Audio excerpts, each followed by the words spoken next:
संगत जी, प्रेम से कहना धन निरंकार जी। साध संगत जी, सदगुरु माँ की कृपा से आप लोग अच्छे होंगे। आज दासी आप लोगों के बीच में एक सुंदर सा विचार लेकर आई है। प्रेम की पराकाष्ठा अर्थात राधा का दर्द। साध संगत जी, एक बार स्वर्ग में विचरण करते हुए राधा और कृष्ण एक दूसरे के आमने सामने हो गए। विचलित से कृष्ण और प्रसन्नचित राधा। कृष्ण सकपका गए, राधा मुस्कुराई। इससे पहले कृष्ण कुछ कहते, राधा बोल उठी, कैसे हो द्वारकाधीश। जो राधा उन्हें कान्हा कहकर पुकारती थी, बुलाती थी, उनके मुख से द्वारकाधीश का संबोधन सुनकर कृष्ण को भीतर तक घायल कर गया। फिर भी किसी तरह आपने आपको संभाल लिया और बोले राधा से, मैं तो तुम्हारे लिए आज भी कान्हा हूँ राधा, तुम द्वारकाधीश मत कहो। आओ बैठते हैं, तुम कुछ अपनी कहो, मैं अपनी सुनाता हूँ। सच कहूँ राधा, जब भी तुम्हारी याद आती थी, इन आँखों से आंसुओं की बूंदें निकल आती थी। राधा बोली, मेरे साथ ऐसा कुछ नहीं हुआ, न तुम्हारी याद आई, न कोई आंसू बहा, क्योंकि हम तुम्हें भूले ही कहाँ थे, जो तुम याद आते। इसका एक आईना दिखाऊं आपको, कुछ कड़वे सच प्रभु सुन पाओ तो सुनाऊं। कभी सोचा इस तरक्की में तुम कितने पिछड़ गए। यमुना के मीठे पानी से जिंदगी शुरू की, समुद्र के खारे जल तक पहुंच गए। एक उंगली पर चलने वाले सुदर्शन चक्र पर भरोसा कर लिया, 10 उंगलियों पर चलने वाली बांसुरी भूल गए।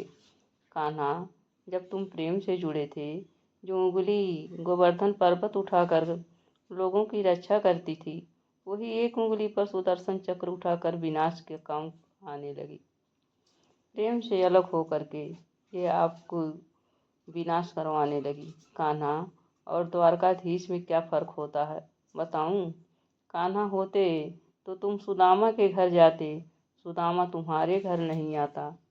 युद्ध और प्रेम में यही फर्क होता है। युद्ध में आप मिटा कर जीतते हैं और प्रेम में आप मिटकर जीतते हैं।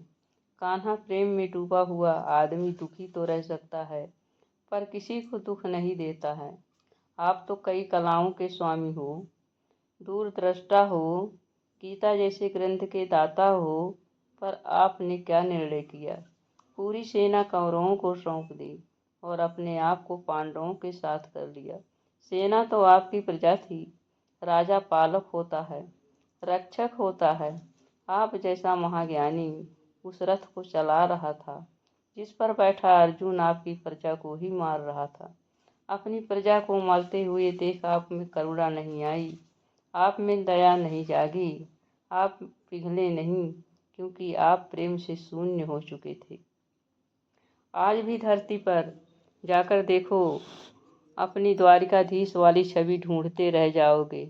हर घर, हर मंदिर में मेरे साथ तुम ही खड़े नजर आओगे। मैं मानती हूँ लोग गीता के ज्ञान का महत्व देते हैं, गीता को पढ़ते हैं, गीता रटते हैं, मगर धरती के लोग युद्ध वाले द्वारिकाधीश पर नहीं, प्रेम वाले कान्हा पर भरोसा करते हैं। गीता में मेरा दूर दूर तक नाम नहीं है, पर उसके समापन पर लोग राधे राधे करते हैं। साध संगत जी, इस साखी का जो है मतलब है कि हम जो है हर पल, हर श्वास प्रेम में डूबे रहें। जब हमारे अंदर प्रेम की भावना होगी, तो हर किसी को हम दुख नहीं पहुंचाएंगे। सबके साथ हम उसके दुख को देख करके पीड़ित होंगे, सहानुभूति देंगे और स्वयं भी प्रेम में डूब करके अपने को भी हम स्वयं दुखी नहीं कर पाएंगे। साथ संगत जी, सदगुरु माता जी आज प्रेम का पाठ पढ़ा रही हैं, क्योंकि दुनिया में प्रेम की कमी आ गई है।